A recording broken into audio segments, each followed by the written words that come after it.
You're watching ADTV.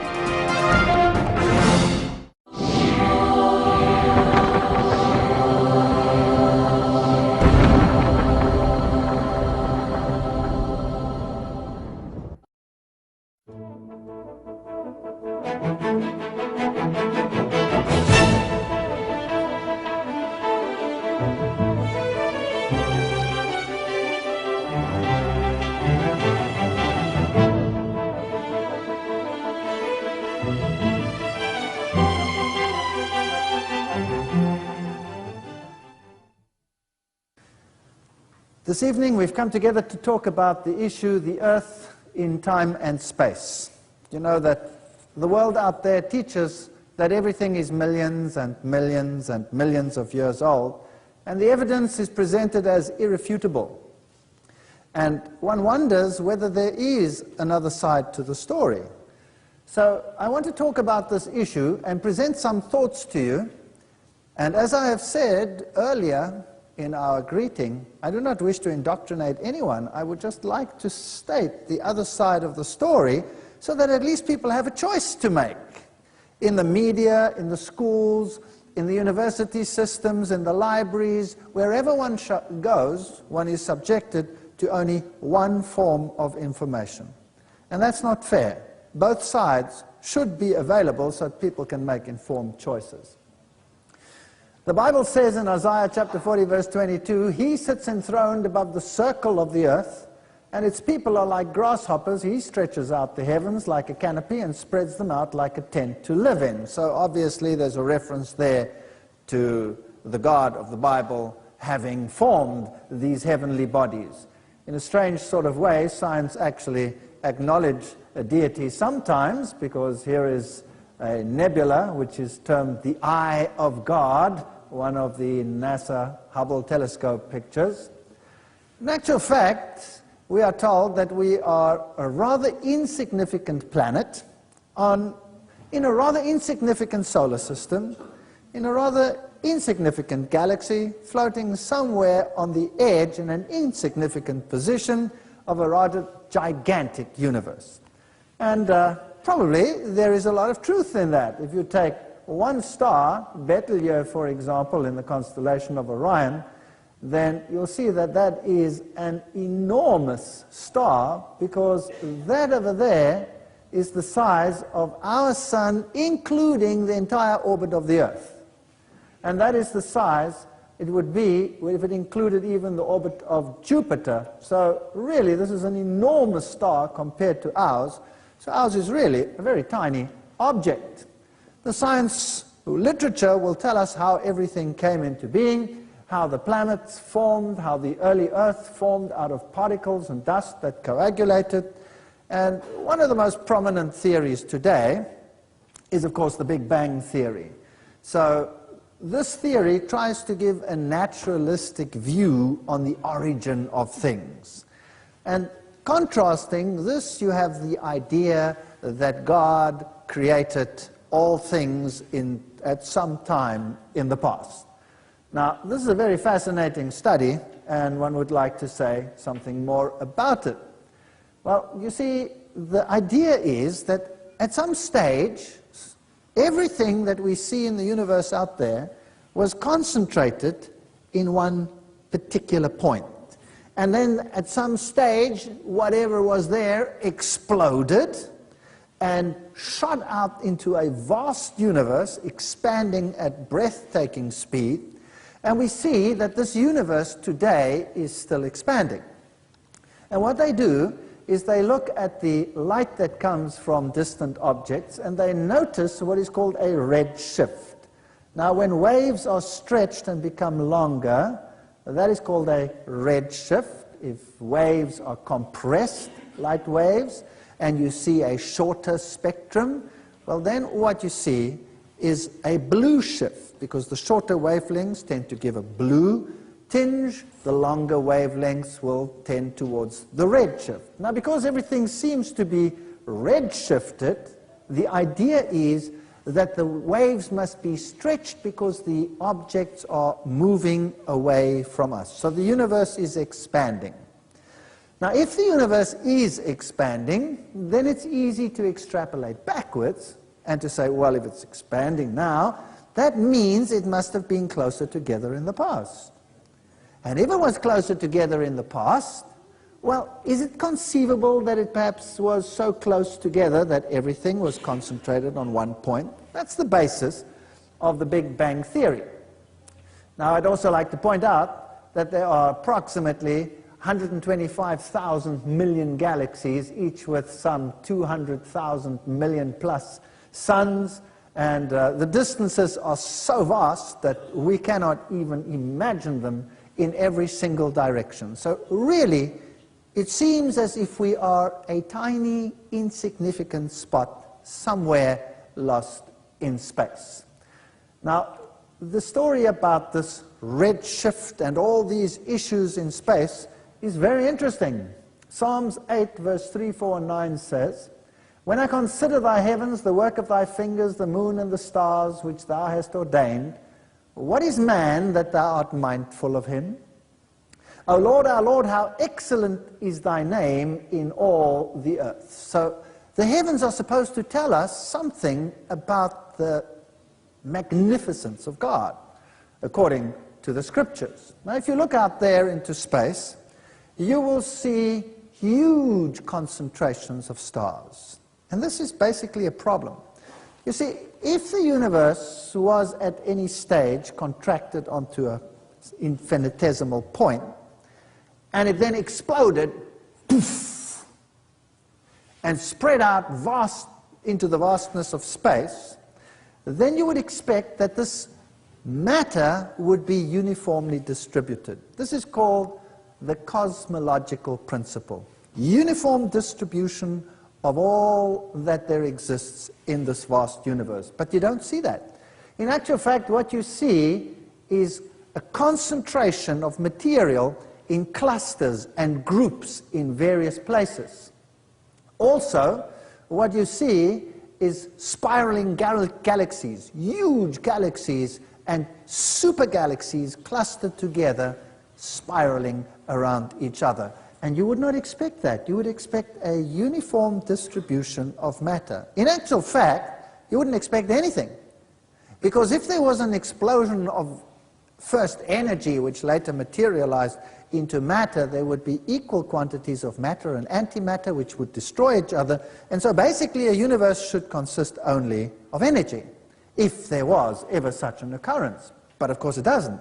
There is a tremendous propensity of matter and not antimatter. Nehemiah chapter 9 verse 6 says, "You alone are the Lord. You made the heavens, even the highest heavens, and all the starry host, the seas and all that is in them.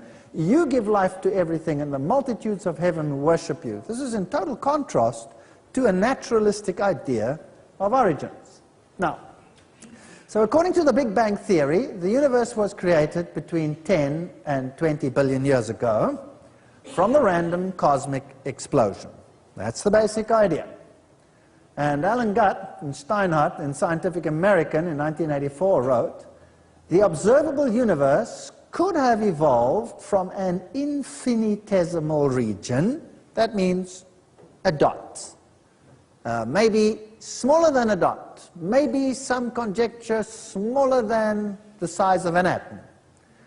It is then tempting to go one step further and speculate that the entire universe evolved from literally nothing. That's rather interesting. This is a scientific statement made by scientists in a scientific journal. And the idea seems to be that everything was concentrated in a dot, exploded, and this explosion came from nothing and created everything. So the philosophical assumptions you have to deal with are, firstly, a general relativity and the cosmological principle. That basically says that everything should be spread out evenly if ever anything did materialize, but it's not the case. We see everything concentrated in clusters, and this is problematic. As the professor of astrophysics at Nottingham University admits, we're lost. The foundations of the Big Bang model would crumble away. We'd be left with no explanation for the Big Bang or galaxy formation or the distribution of galaxies in the universe. So there are scientists who are saying, why is this matter not uniformly distributed? And then there's another problem. The Big Bang also violates the law of conservation of angular momentum. Now let me explain that. You see, everything is turning around. When you look at our solar system, the planets are moving around the stars, the moons are moving around the planets, everything is moving in circles. Now, if there was an explosion sometime in the past from a center, and this explosion went poof in every single direction, then whatever shot out from there shot out in straight lines in every single direction. But that's not what we see. You see, we see angular momentum, not linear momentum. We see everything going round and round and round and round. So now the question is, how come it's going round and round instead of the other way around?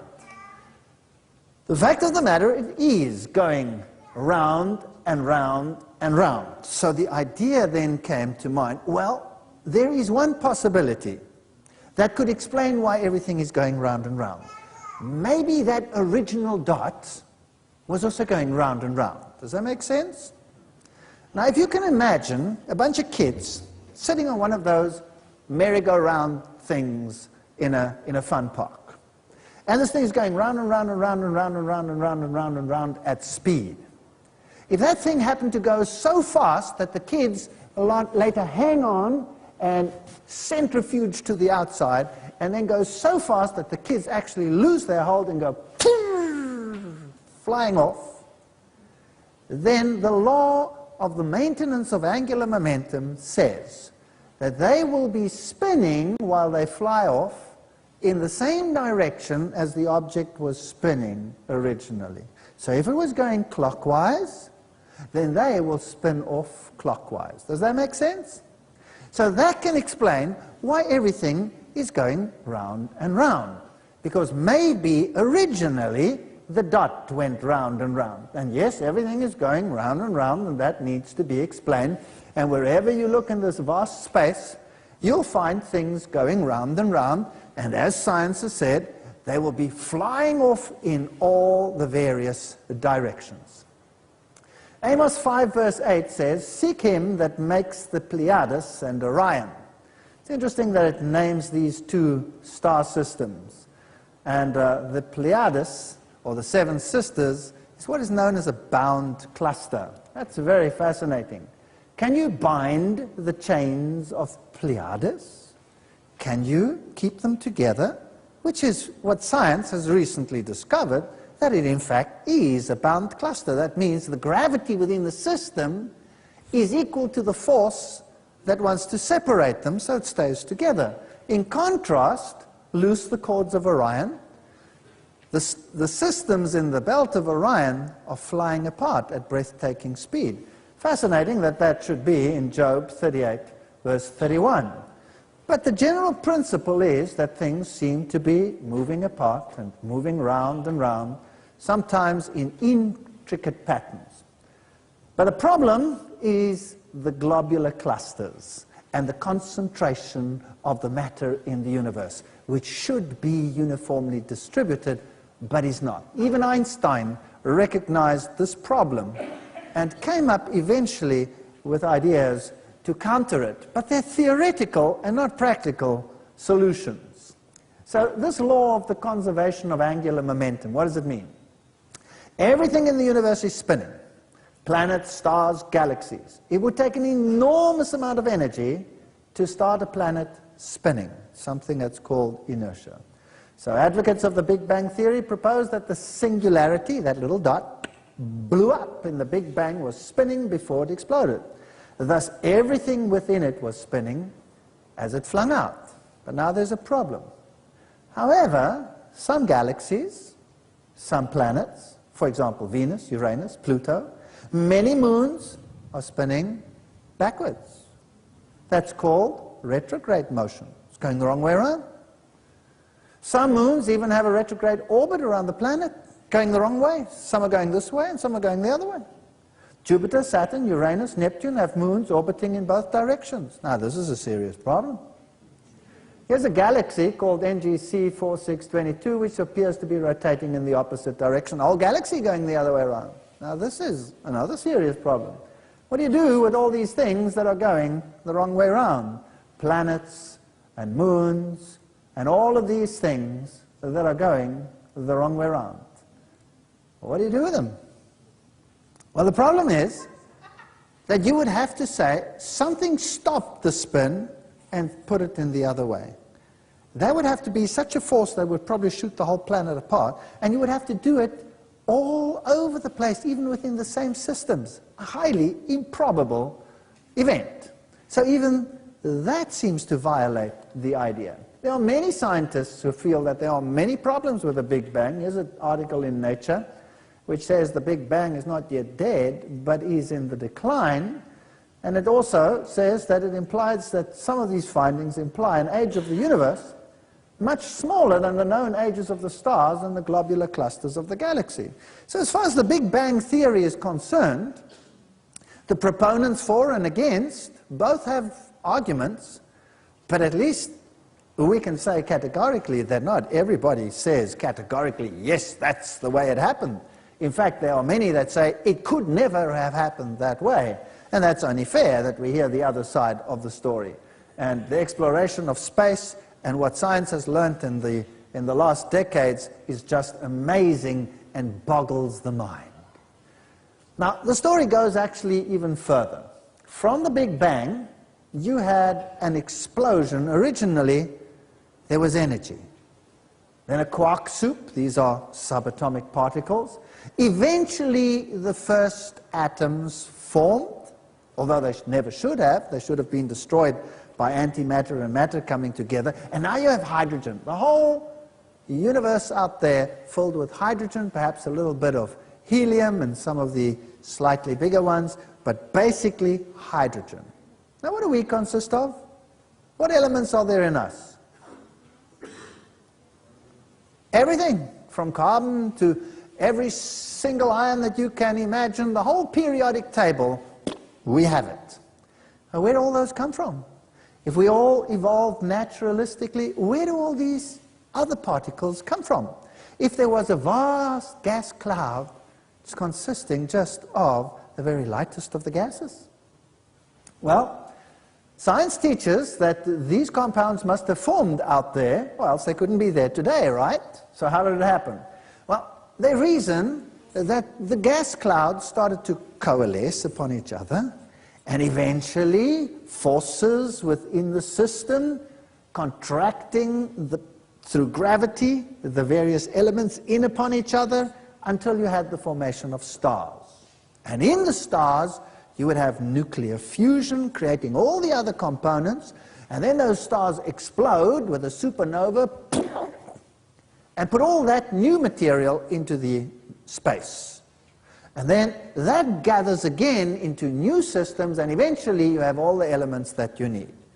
There are major problems with that. How do you get a gas that is expanding in a vast universe of space to come together under forces of gravity, mind you, which we do not see operating at that level, forming a star?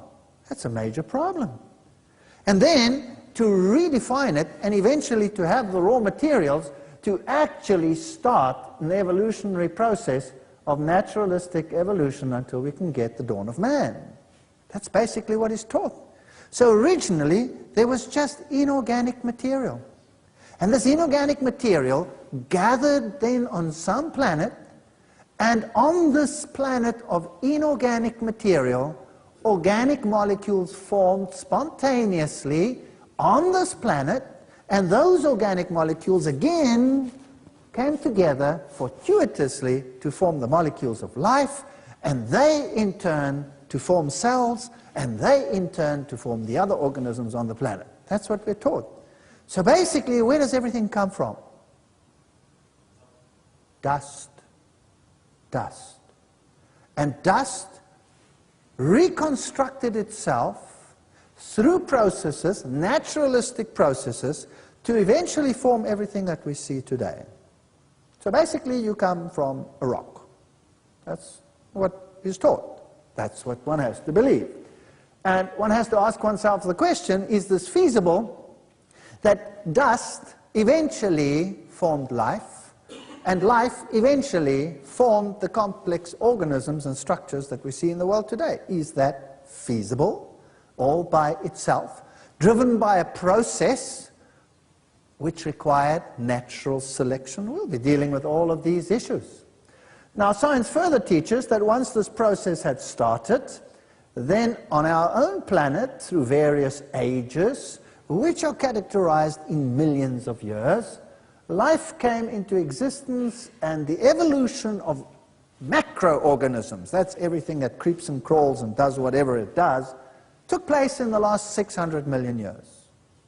And there's a huge time scale which is thrust at us and say, there it is, you do with it whatever you deem fit. And then we are taught that since this early dawn of the macroorganisms, I'm not talking about the pre-biotic world, the world can be divided basically into time zones, which geology has basically termed the Paleozoic, the Mesozoic, and the Cenozoic, and that in that time, organisms evolved, and that today we can actually see the record of this evolution in the rocks. That's the science of paleontology.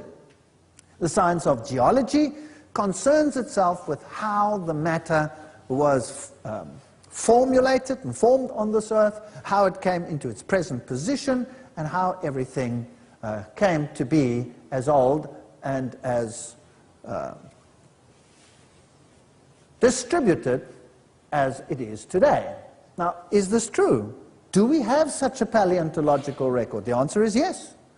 Do we have such a geological record? Well, the answer is yes and no.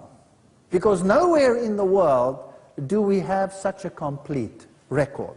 We have a fragment here, we have a fragment there. So basically what we see on the left is a theory which science has put together. It is not based on a definite column that we can go and look at in any place of the world. So tonight I want to look at the basic assumptions of geology, just the basic assumptions. Tomorrow night we will be dealing with the living organisms. We'll be looking at how the organisms evolved, how the world tells us they came into being, and whether this is in line with what we see or whether it is not. These are very important questions so that people can make informed choices. Let's first have a look at some of the questions of age. Radiometric dating. Radiometric dating is a technique that is used to tell us how old objects are. And basically, it's not a very complex system, and it works very well. You can do it in a laboratory. There are ways of exactly determining the ratios of certain isotopes to each other, and this information is used to tell us how old things are. But the problem is, you have to make certain assumptions. And let's just run through them. The first assumption you have to make is that the rate of decay and half-lives have remained constant over time. Okay, basic principle. You have a specific rock. In that rock, you have elements which decay by radioactive decay. For example, uranium-lead dating. You have uranium. You have a certain time in which it decays to a certain isotope of lead, and after X millions of years, you have half the amount of uranium as you had before. Over the next same time period, again, you have, another loss of half the material. We call that a half-life. And so you can determine, by determining the ratio of the one to the other, how long this process has been going on. But you would have to know that the rate of decay and the half-lives have remained constant over time. And there is evidence that it has, and there is evidence that it has not. So both sides of the story can be found in the literature. The second principle is a very simple one. If I want to know how old something is, then I must be sure that the clock was set to 0 when the material was formed. All right, that's very simple. How do I know how old any one of you are? What basically do I have to know if I want to know how old any of you are? I must know when you were born. Isn't that right? I must know when you were born. So if I have a birth date, well, then I can work it out. This individual is X number of years old. How old are you the second that you are born? 0. In fact, somebody stands there with a stopwatch, and the time you are born is registered, tick. And after 5 minutes, Daddy walks out with the child in his arms to show whoever's watching and says, my baby is how old? 5 minutes old. So I have to have a birthday. So now, if I want to know how old the rock is, how do I know when it was born? Now, if I wasn't there to see it born, sometimes you can be there. If volcanic material comes out of the earth, you can see that it's born kind of now. You know what I mean? But rocks that are supposed to be ancient, I wasn't there, nobody was there. How do I know when they were born? I don't know when they were born. So I have to use a supposition. I have to say that when the rock was born, the clock was set to 0. Now the clock consists of one isotope changing into another. So I must assume that when the rock was born, only the parent isotope was there and none of the daughter isotope. That's 0 reset, isn't that right? Now, is that the case or is it not the case? The answer is that the literature abounds with cases where it is not the case. Where, for example, volcanic ejecta comes out of the rock right now in Hawaii or in New Zealand, and you measure it, send it to the laboratory for dating, and it can measure anything from a few million to hundreds of millions of years old. Now, if that is the case, then is the clock set to 0, yes or no? Obviously not. And if the clock is not set to 0, then how much faith can I have in the dating system? Here's another problem. We are dealing with a closed system. Obviously. If I'm going to determine ratios of one to another, it must be a closed system. Can you imagine, here in the front, I have a timer, a sand timer. You know, like an egg timer? Imagine it standing in the front here. And I turn it, and all the sand is on top, and in the bottom I've got lines indicating the minutes. And after 1 minute, the sand has come down and filled it up to the first line, and I know 1 minute is gone. After another minute, the second line. After a third minute, the third line, etc. That's how the clock works. Now, what if there was a hole in my glass at the bottom? And as the sand came in, some of it escaped from the bottom. Would my clock be accurate, yes or no? No, it would not be accurate. Same with a rock.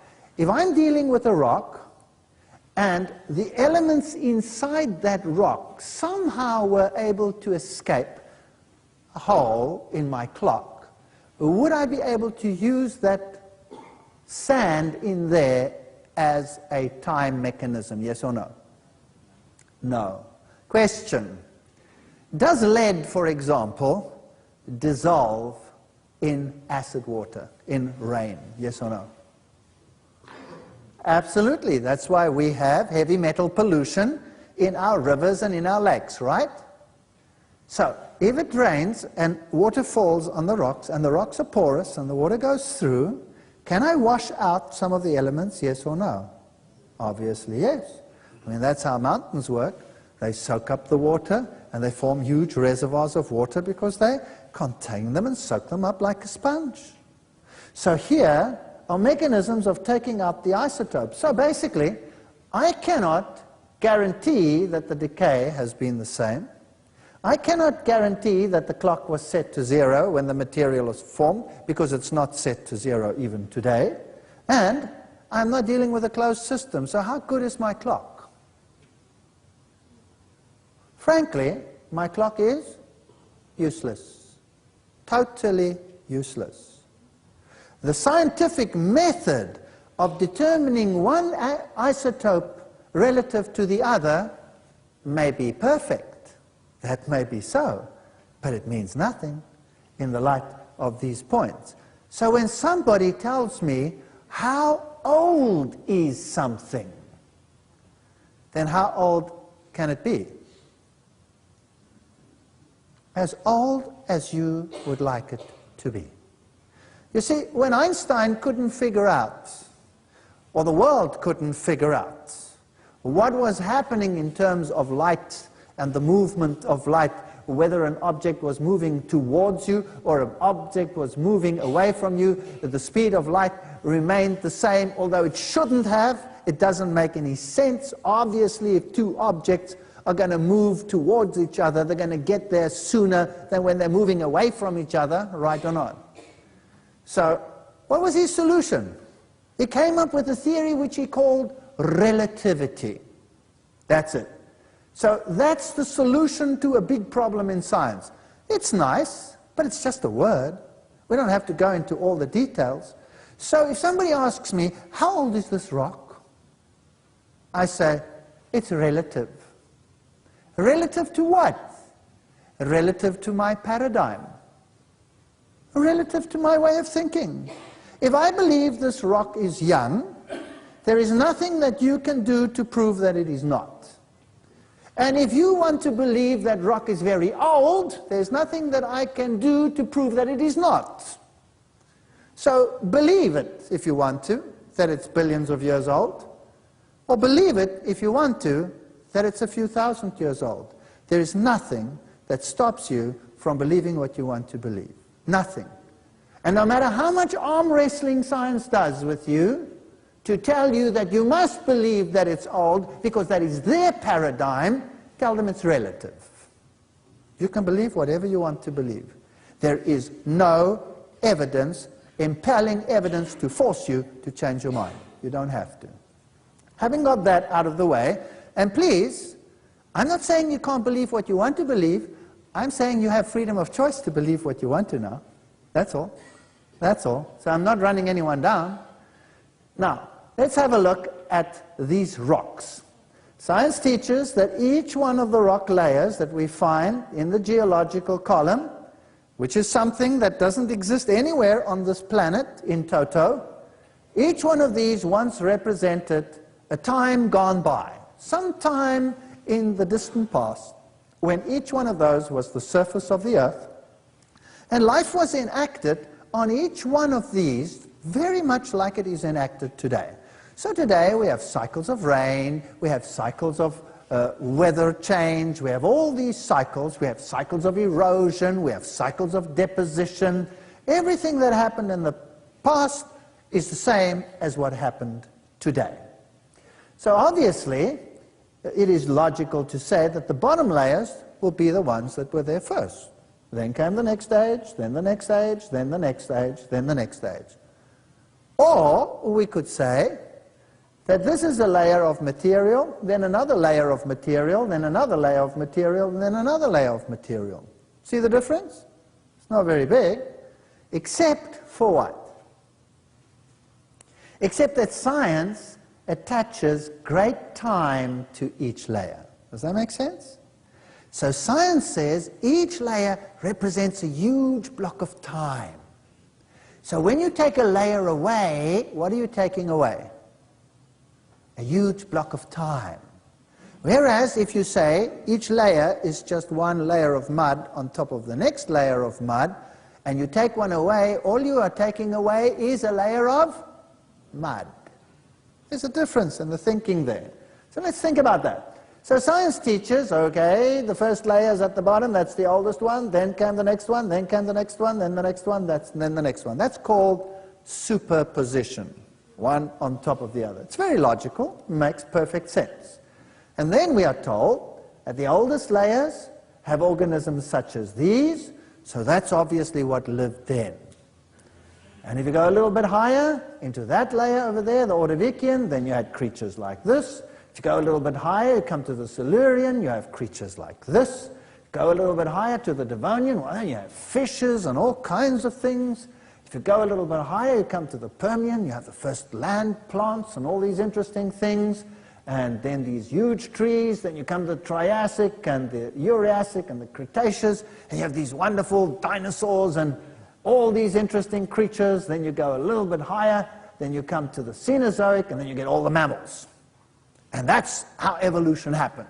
So you started with these marine organisms, and then you went up through the fishes, eventually to the frogs and the reptiles, and etc. Now, we're not going to deal with the animals tonight. We'll deal with them tomorrow. Let's just look at the rocks tonight.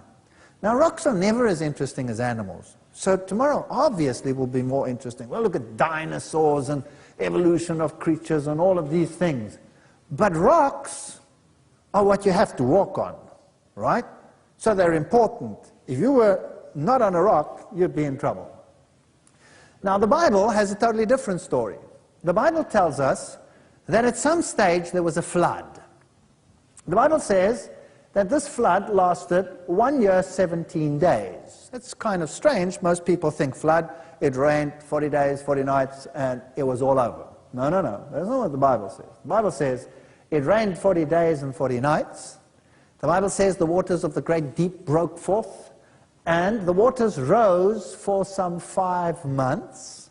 Then they started to decline, and after 1 year and 17 days, Noah could leave the ark. Now that is decried a fairy tale today.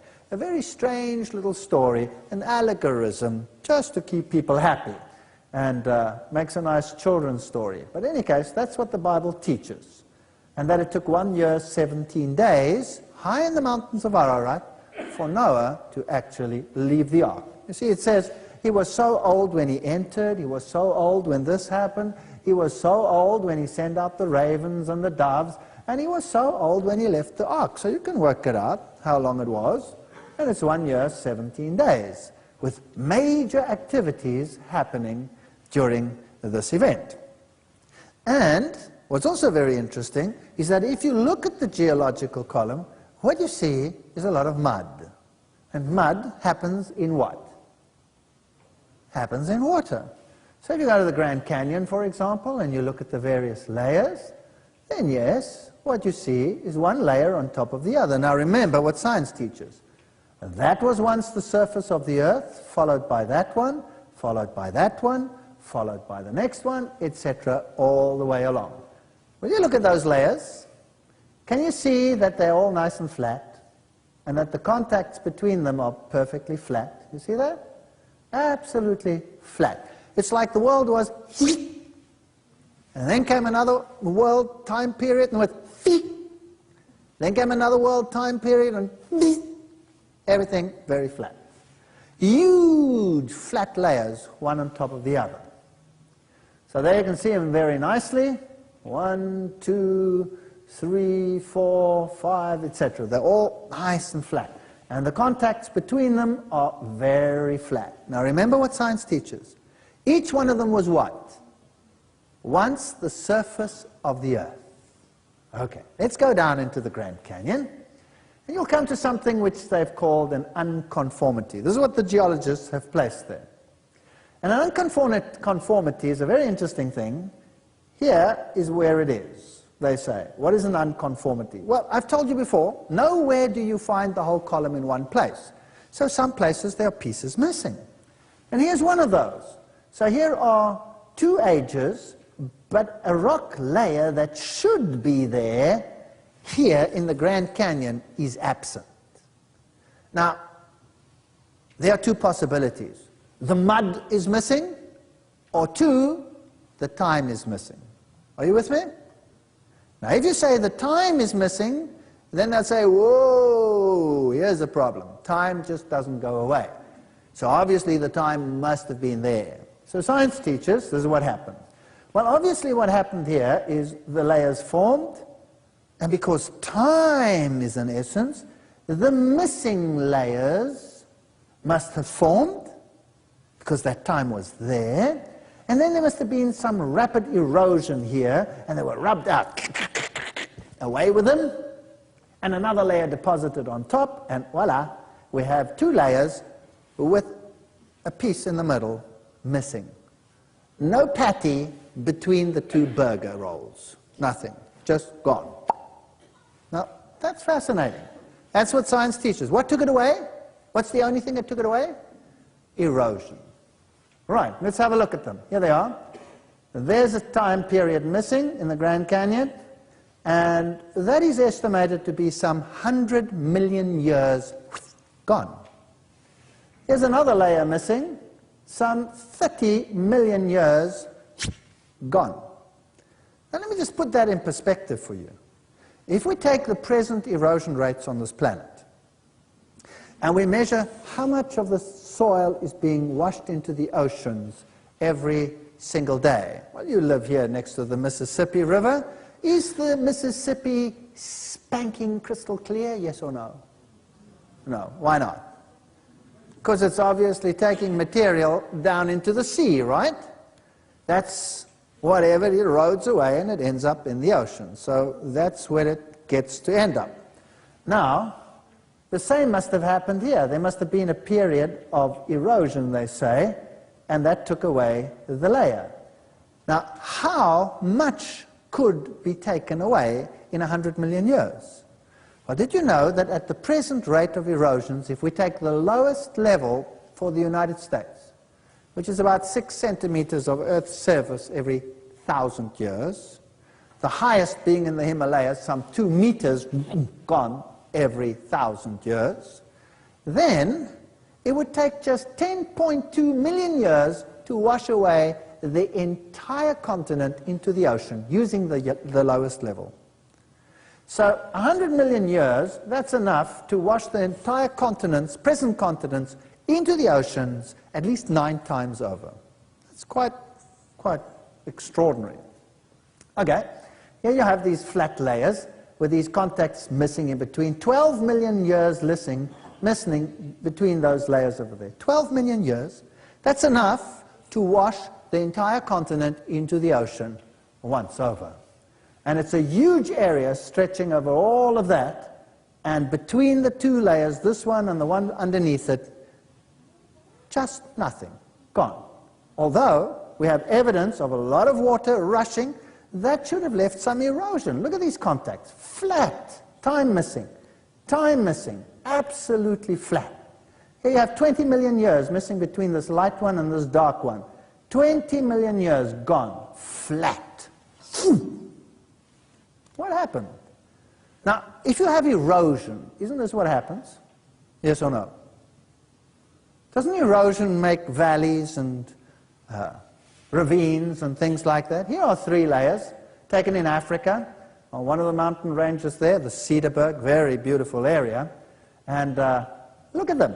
There's one layer, there's another layer, and there's another layer on top. Let me give you another picture. There, on the left. Look at them carefully. A layer at the bottom. Now remember, what does science teach? This was once the surface of the Earth. There's the contact between them. There's the next one. There's the contact between them. Now, millions of years later, there's the next one. That's now on top. So that's getting some erosion exposure. Can you see how nice and flat it is? Is it flat, yes or no? No. It looks like this. Up, down, whatever. Why? Because erosion washes it out like that. So now if I put another layer on top, let's say all this went under the ocean and I put another layer on top, would the contact be zip, or would it be yep? What would it be? What do you say? It certainly wouldn't look like that. So do you think it's possible that that was never really the surface of the Earth for a very long period of time? And that before you could say, Jack Robinson, the next layer was on top? Is it possible? Well, what would that do to the evolution theory? What would it do? It would create a great problem, because these things happened over millions and millions of years with the same principles applying today, applying to the past. There will be a problem. Look at this. Here's a layer, 1, 2, 3. Everything in between is gone. Where is it? Well, it's been eroded away, obviously. All right, so if I put new layers on top, I certainly shouldn't get flat contacts, shouldn't look like that. Erosion will have it look like that, right or wrong. And if I put a layer on top, it should look like that, right or wrong. But it doesn't, it looks like this. All right, now let's think about this. Let's say this is the Grand Canyon, and the black is one layer, and the red is another layer, but I know there should be a yellow because it was found in another area. But it's not there in the Grand Canyon. So what does science teach? It was washed away by erosion. Is that right? And therefore millions of years of time cannot be found there. But the contact is absolutely flat, and it shouldn't. It should look like that. So now, here's another possibility. In actual fact, this wasn't time at all. These are layers of mud. There's one layer of mud, a missing layer of mud, and a red layer of mud. Whereas here we have a black, a yellow, and a red layer. Let me explain this. I have 3 buckets of mud here in the front. One contains black mud, the other one yellow mud, and the other one red mud. Now, I take this huge bucket that I have of black mud, and I go, whoosh, and I spread it all over this hall. And then I take my bucket of yellow mud, which happens to be a small bucket of mud, and I go, whoosh, and I just spread the front here with my mud. And then I take another big bucket of red mud, and I go, whoosh, and I spread it over the hole. Now I have, in the front here, eventually when it dries, I make a cut. How many layers have I got? 3. In the back there, I make a cut. How many layers have I got? 2. Aha! So in the back there, obviously what happened is millions of years of erosion took the middle layer away, right? Right?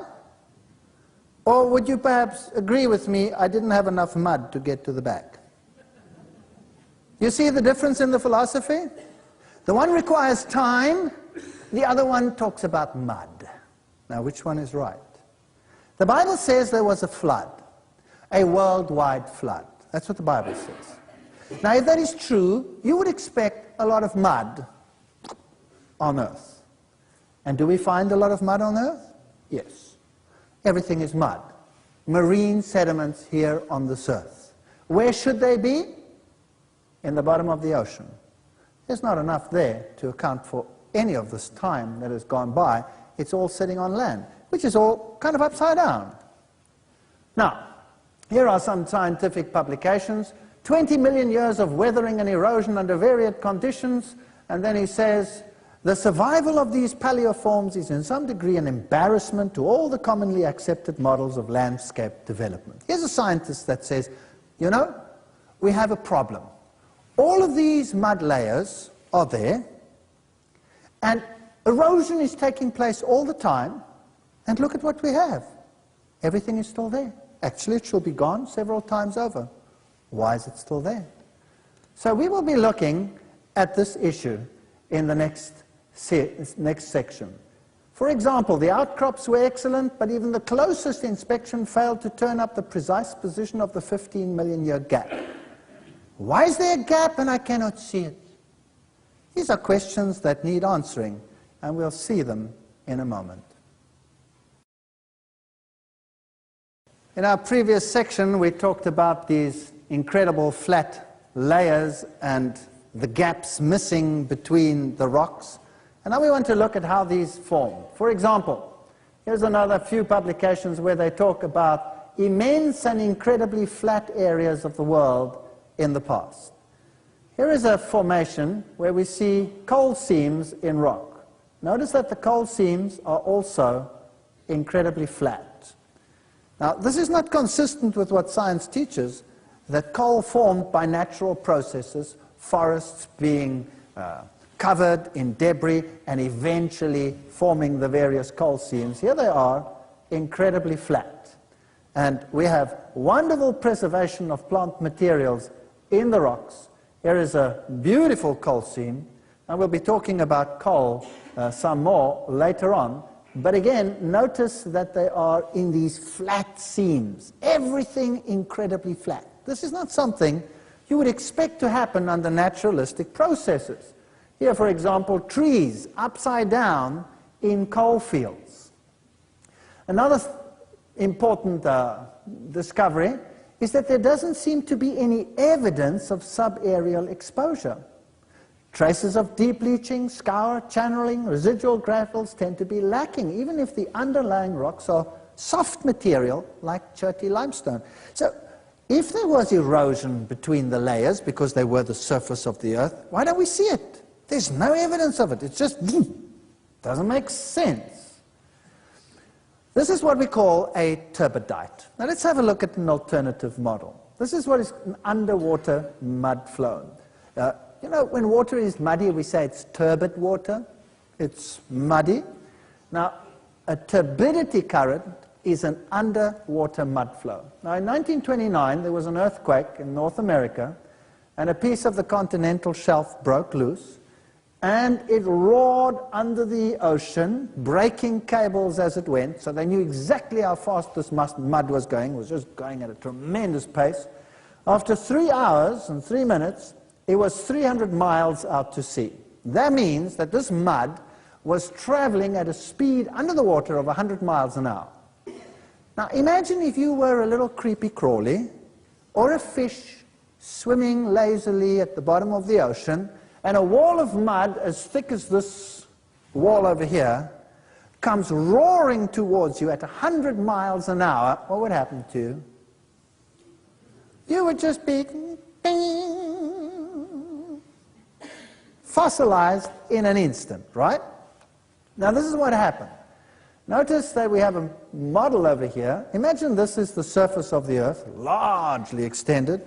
There's no mountain on scale that would be this high, and everything's underwater, and now there's an earthquake over here, and some mud is beginning to flow. Let's see what would happen.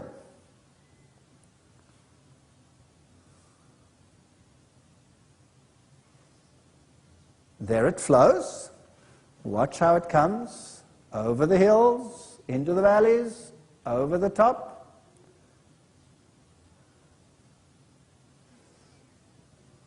And then it's going to settle down. And notice what it does. It's very interesting. It fills in the valleys while forming a layer over the hills. And this is soft mud, soft mud. Now we're going to put another layer on top of this while this is still soft mud. We're not going to stick around for a few million years waiting for this to turn into stone, okay? We're going to do it right now. While this is still mud, we'll have another earthquake in another place with a different color mud, and boom, there it goes. Watch how it comes around the corner, swirls clockwise. You see that? Goes down the hill, up the other side, and does the same thing. Now, do you think it's possible that you could whip some of the bottom mud into the top mud layer when it goes around the corner like that? Do you think it's possible? Possibly, yeah. Here's another one. Look, wham!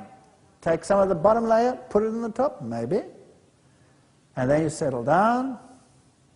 And we're not going to wait a million years. We'll just let it settle. And then put another one on top. Notice the valleys are getting fuller and fuller and fuller. By the way, that's what it looks like at the bottom of the column, between the Cambrian and the Precambrian. That's what it looks like. Another layer.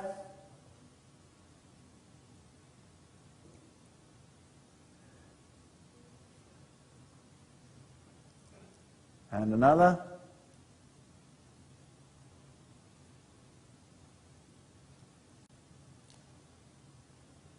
And another.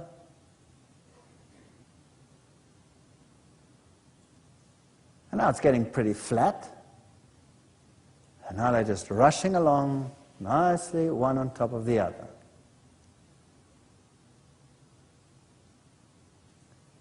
And then we have a closer look.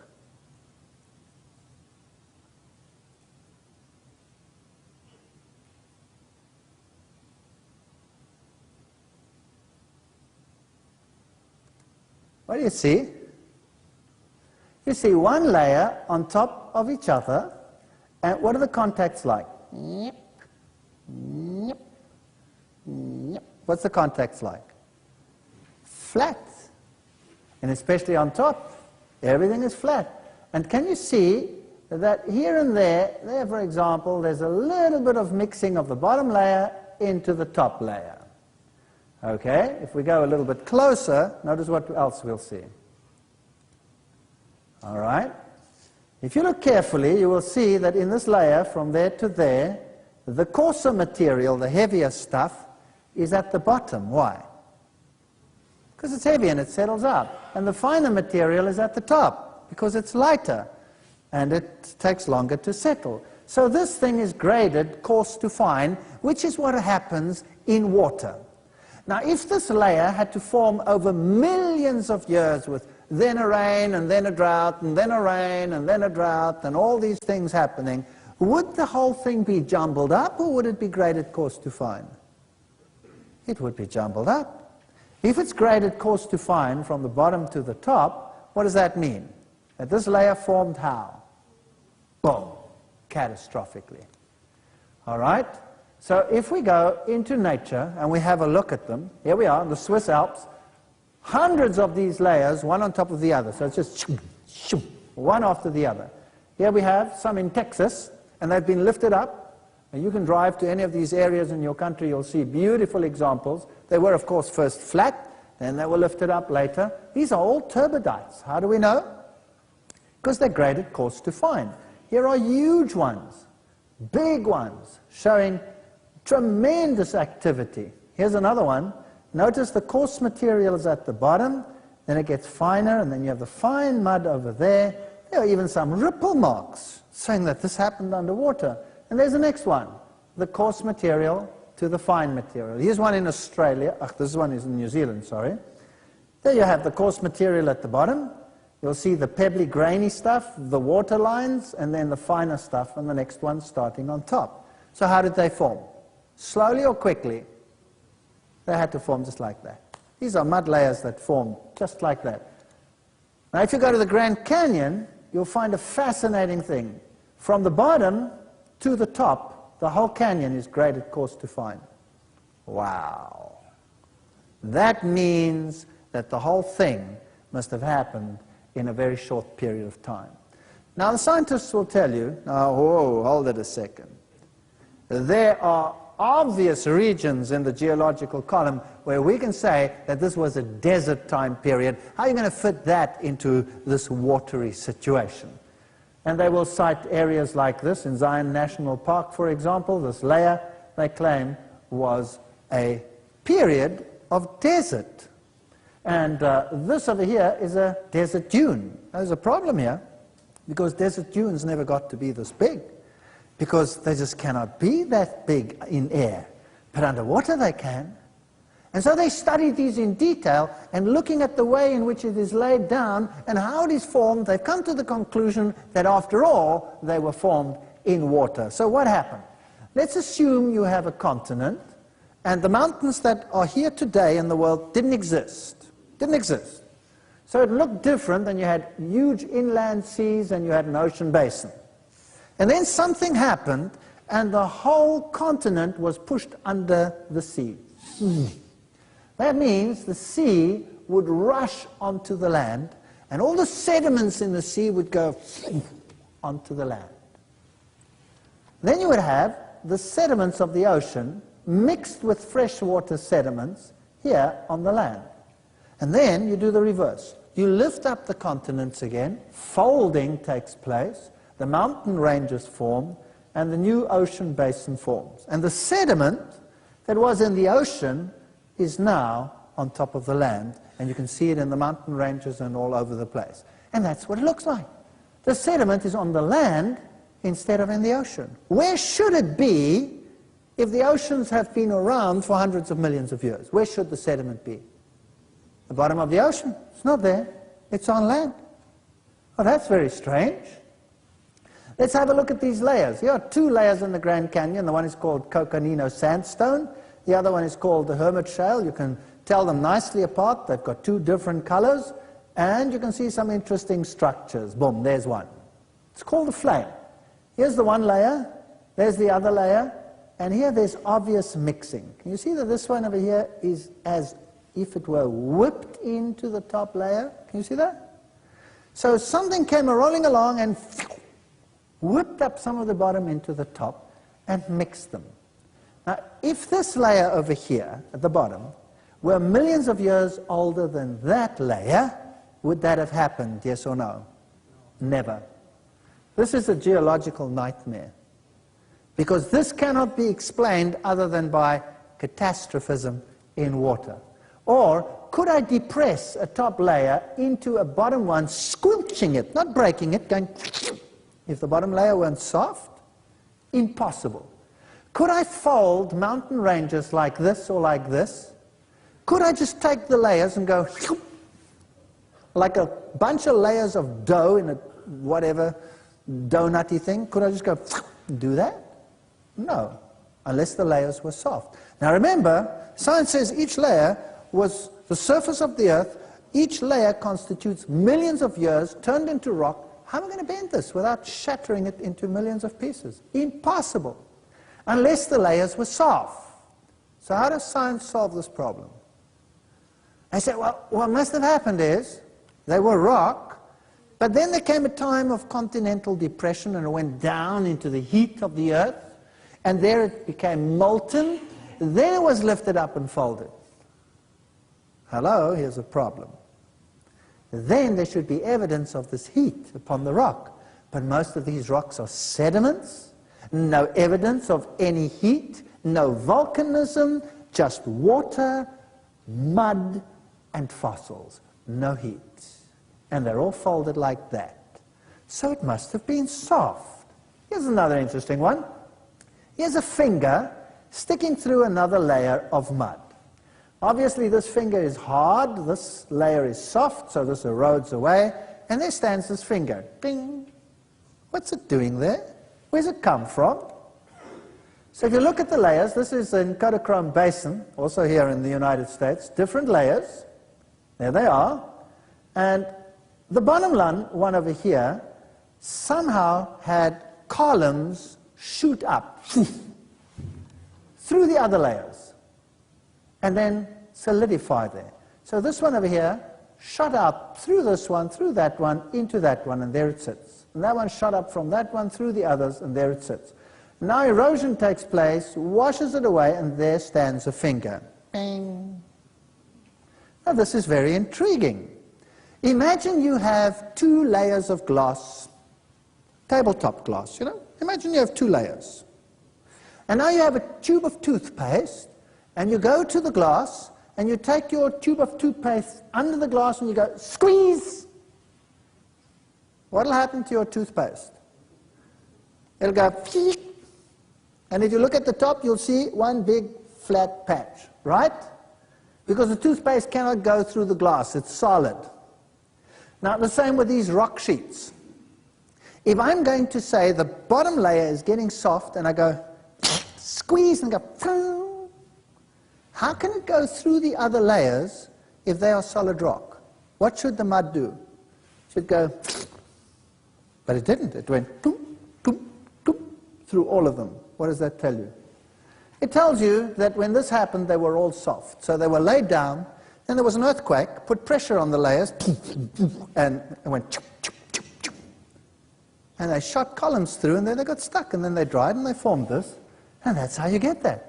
Only if they were all soft. So there they are, standing there as though they should have been there. If you look here at the Grand Canyon, that's another interesting area. The Grand Canyon goes through an uplifted area, and there is the canyon. Now, rivers don't flow over hills. Rivers flow down here in valleys, but here it went through the top. So how did that happen? How did it happen that a river stayed up there and went yep, over the mountain? Cannot happen.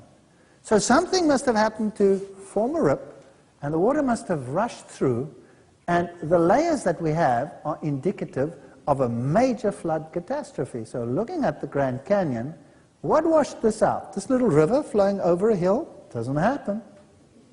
All these layers, we've seen that they must have been deposited quickly. This massive amount of material washed away. Was it rapid or was it slow? The Zion Canyon, look at that. A sheer canyon. Who's ever walked up Zion Canyon? It's great, eh? It's magnificent. You walk up that canyon and you just got to be careful that floods don't come, and by the end you can touch both sides and go up the canyon. Wow, it's magnificent. You guys should do it.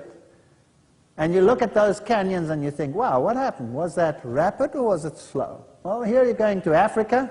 This is when the fledgling state Namibia was formed, and we're up there in a region of the Fish River Canyon, beautiful erosion features, ripple marks, again, water features everywhere. And there is this canyon. Look at it. Nice V-shaped canyon going around the corner. It's not as impressive as the Grand Canyon, but you know, not everybody can keep up with you guys. And this is the Orange River Canyon. Here comes the river, makes this huge waterfall, and then flows in this beautiful canyon. Can you see the canyon is V-shaped? Can you see that? V-shaped canyon. So now we've seen the Fish River Canyon is a V-shaped canyon. This canyon is a V-shaped canyon. The other canyons in the world, V-shaped canyons. You've got to be careful when you go walking there, because this critter here is extremely dangerous. That's a yellow cobra. And some beautiful erosional features visible over here. Plus this. This is a water whirl. There's another one. So here something went, took it out. When it was soft mud or something else happened, science will tell you, no, what happened here was the water flowed and there was a stone in there and went round and round and went grind, and made a hole. So there's a nice round hole. Some of them you can sit in like that. Some of them, like this one, are high up in a mountain. Did the water flow up there? That there are these round holes? Or is this evidence of a recent flood? Here is the Colorado River. Here you can see the goosenecks. Notice that it is V-shaped. Again, there you can see it beautifully V-shaped. Now, a scientist published in the journal Science an article where he said, we have a problem. Because if it is V-shaped, then it had to be rapid. It could not have been slow, because slow undercuts and deposits. So all of these canyons must have occurred instantaneously, rapidly. So that was rapid, that was slow. So what washed it out? What happened? This is another canyon that formed instantly, Canap Creek, and you can see it's also V-shaped. That's a recent one that would washed out in modern times. This is Bryce Canyon. Who's been to Bryce Canyon? Wow, you guys must go there. This is a beautiful place. So you get up to this mountainous region, and you see this beautiful washed out area. Notice this massive washout. There's a human being as a scale. It's fascinating to see what happened over here. Everything in between is just gone, washed away. Everything in between. Erosion has eradicated it, leaving these magnificent monuments to some water activity. This is Monument Valley. Notice these mounds that stand in this valley. Now, once upon a time, these were all flat sheets, one on top of the other, and what has washed everything in between away? What does science say? Millions of years of erosion. But in actual fact, when you look at them, is it possible that it could have been rapid erosion rather than millions of years? There are the monuments, there they are. Everything in between is gone, and these stubbornly remain behind.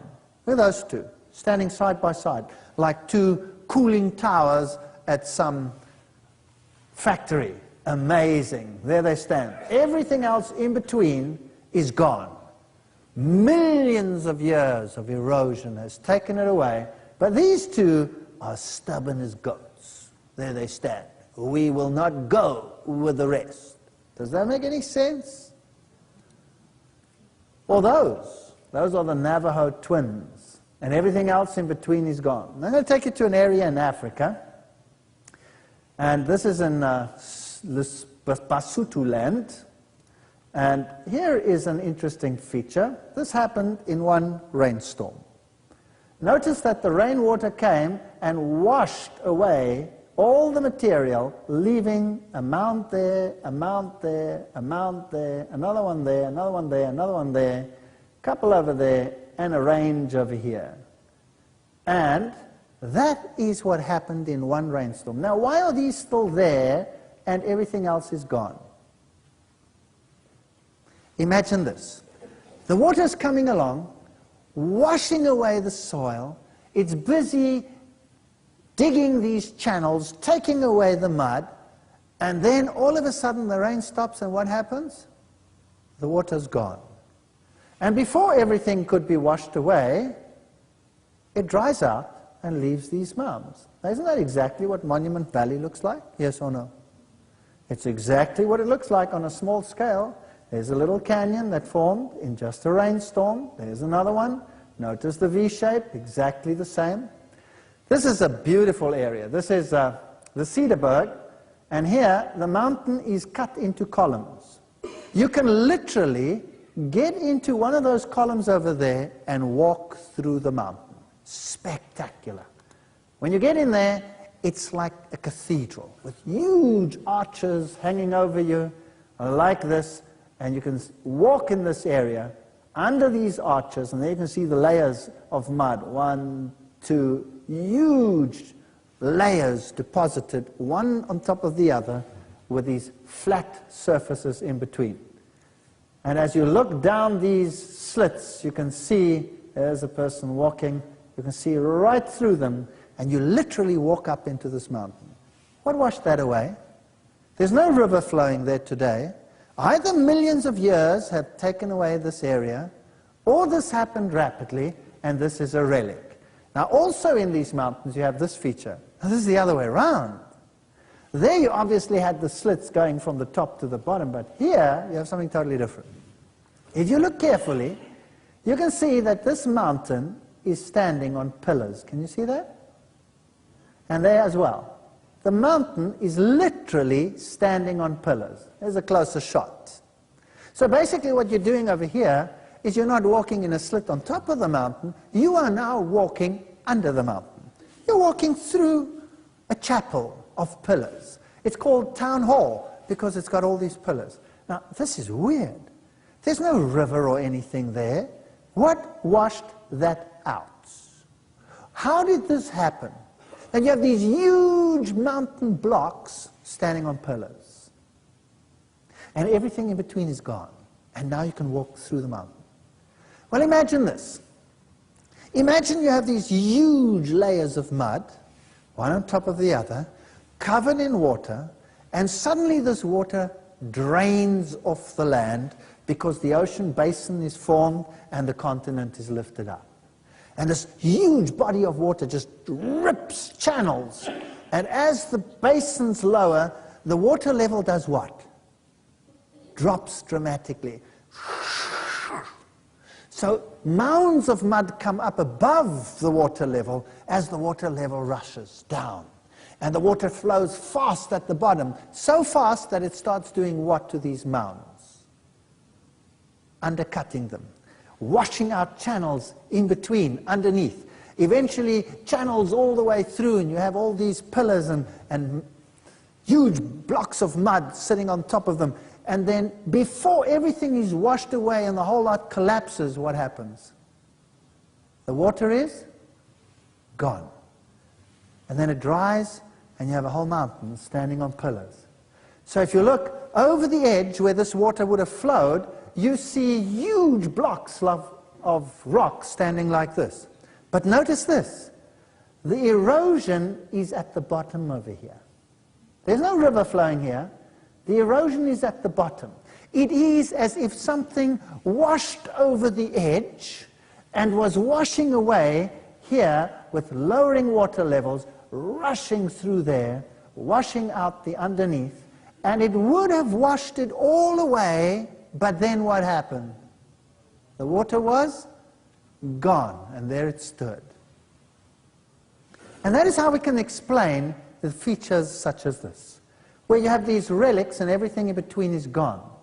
This is how we can explain the amazing rock structures that you find in Zimbabwe, for example. All right, so this is how we explain these wonderful features where you have these rocks that seem to be balancing one on top of the other, and you wonder, how do they get there? But if this was actually a relic of used sheets that were there, everything washed away, but before all of this could collapse, the water was gone, well, that would explain it. That would explain Ayers Rock in Australia.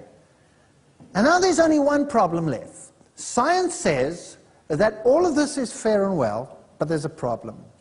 Surely it would take millions of years for these layers to form solid rock. Well, here's something interesting. We have a ceramic pot over here and a bottle encased in solid stone, and they come from the HMS Birkenhead, which sank off Danger Point in 1852. So basically you have two choices. Either this bottle is millions of years old, or this rock is not millions of years old. Now we know how old it is, so we know it must have formed rapidly. Here you have a bell, that's a ship's bell, encased in solid rock. So you have to now either believe that the bell is millions of years old, or that the rock is not millions of years old. Stalactites and stalagmites. Who's been to a cave, a big cave somewhere in the States? What do they tell you? How old are these stalactites and stalagmites? They tell you they are millions of years old. Is that correct? Okay. Here's one that formed when water was pumped to this area, and it grew in front of their eyes because the water was rich in calcium carbonate, and here it formed. Here is one, or many of them, where you see two people standing down there. Those are miners. This is a mine that has been vacated for some 30 years, and these are the stalagmites and stalactites in this mine. So now you have to assume that this mine is millions of years old, or that these did not take so long to form. Which is it going to be? We know that this is a mine, and that this took 30 years, and that is what you see. In fact, I have a bridge that I travel under when I go to work in my home country. And under this bridge, there hangs this beautiful stalactite about so long.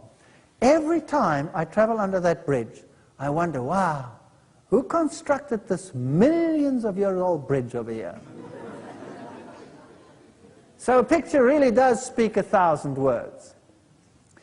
There's one last hope, and that is gemstones. Surely they take a long time to form. This is malachite. Malachite is a semi-precious stone which we find in Africa. It's a ritual stone. It's used by the witch doctors, and it has magical connotations for them. It's a beautiful green stone, and it forms in Zaire, the former Congo. And there are mines there where these are dug out. Now they form in columns like this, so they're basically like stalactites and stalagmites, and they form when the right elements are in the rock. Now it's very expensive, and here is a piece that was sent to the United States from Africa, and it broke in transit. Now a piece like this, that's about 12 centimeters across, it's not very big. A piece like this will cost in the region of $26,000 US. This is expensive stuff. So now, when it broke, they sent it back. And now the dealer had it and called me and says, I have a disaster, come and look at this. So I went and had a look. And there was a wire, can you see it? Sticking out of the rock. And I said to the dealer, you know, we have a wire in here. This is very, very strange. Do you mind if I take your $26,000 rock and break off the next one? Literally burst into tears. Literally. That's a lot of money, you know. But we took it and we went, and guess what? What do you see in there? Well, let me go a little bit closer. What do you see down there? It's another wire. And if you look at the material, it's malachite. There is no crooking here. This is perfect malachite. So now you have an option. This wire over here tells you that wire has been around for millions and millions of years. Or there's another option. The miners might have discovered that if they put copper wires down and they let water run through the rock material, that this would act as a center for rapid formation and the stone would form quickly. So I said to the dealer, "Wow, where do you get this stuff?" He said, "I got it in Zaire." I said, "That's amazing. Can you get any more?" He says, "No, they're out." I said, "Well, that's a great opportunity. Phone them. Ask if you can order some more." And he said, "But they have none." I said, "Well, ask how long it'll take before you can get some more." So he found them, and he asked them when he could get some more malachite. And they said they were all out. So he said, "Well, how long would it take before you could send me another assignment?" And they said, "Well, how big do you want it?" That's a fascinating question, don't you think? How big do you want it? What has size got to do with what you find in a mine? And so I said to him, same size. Yeah, same size. So he said, "Well, about 12 centimeters by 12 centimeters. And they were silent for a while, and they said, "We could probably find those in about 3 months." So how long does it take for this rock to form? 3 months. So do we need millions and millions of years for all of these features? The Bible says in Romans 1 verse 20, "For the invisible things of him from the creation of the world are clearly seen, being understood by the things that are made, even his eternal power and Godhead, so that they are without excuse." So basically, if you go and look out there, maybe you can see things which might tell you that maybe the Bible's not so wrong after all. That's the bottom line of this text. Now, we have looked at some of the features. We've looked at the time issue. We've looked at the cosmology. We've had a look at the planets and the stars and all the theories as to where everything came from in terms of all of these things. But what we haven't looked at in detail is whether this flood indeed was universal. That's the problem. You see, science is willing to look at some of the evidence that they find and say, "Okay, we're trapped. We admit it. There is a problem. But we will acknowledge only local catastrophes." We will say, "Yes, there is a possibility that that feature over there formed during a local catastrophe, and that one over there formed during a local catastrophe. But a universal flood, forget it." Why? Why is it imperative, and think about this, why is it imperative for science to deny a universal flood? Why? I'll tell you why. Because if there was a universal flood at some time in the not-so-distant past, and it destroyed all life on the planet, and then it was over, and you wanted to stay naturalistic, what would you have to do to evolution from that point onwards? You would have to start it all over again. Are you with me? So it is impossible for modern science to conceive of a universal flood. Impossible. If there was one, big problem.